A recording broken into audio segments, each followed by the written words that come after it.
नमस्कार। मैं पहले सेमेस्टर की छात्रा तन्नू अज लोहड़ी के खास बरे उपर तुसें सारें की लोहड़ी की मती मती बधाई दिन्नी आं।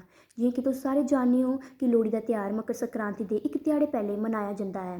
लोहड़ी मनाने पिछे बड़ियां गै लोक कत्थां जुड़ी दियां न। चलो अज मैं तुसेंगी एह्कड़ियां लोक कत्थाएं दे बारे च सनानी आं।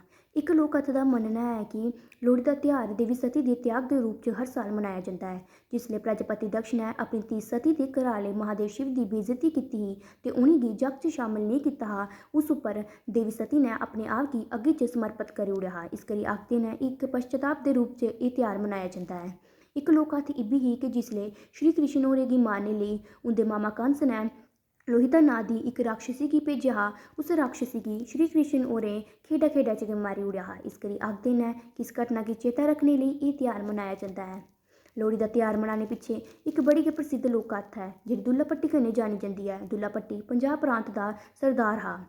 ओह् गरीबें दी बड़ी गै मदद करदा हा। जिस बेल्लै दुल्ला भट्टी गी पता चलेआ कि इक गरीब ब्राह्मण दी दो कुड़ियें सुंदरी ते मुंदरी कन्नै मुगल राजा जबरदस्ती ब्याह करना चांह्दा है, उस बेल्लै दुल्ला भट्टी ने उ'नें दोनें गी मुगल राजे थमां आजाद कराई ओड़ेआ ते उं'दे दोनें दा ब्याह कराई ओड़ेआ। पर उस बेल्लै दुल्ला भट्टी कोल उ'नें देने लेई किश बी नेईं हा। फ्ही उ'नें दोनें दा इक सेर शक्कर देइयै कन्यादान करी ओड़ेआ।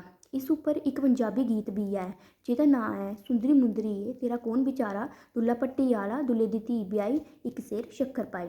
आखिर च में इ'यां आखना चाह्न्नी आं कि इ'नें कत्थें गी मनदे होई एह् त्यौहार पूरे देशा च बड़े गै धूम धाम कन्नै मनाया जंदा ऐ। एह् भाईचारे दा त्यौहार ऐ। धन्नबाद।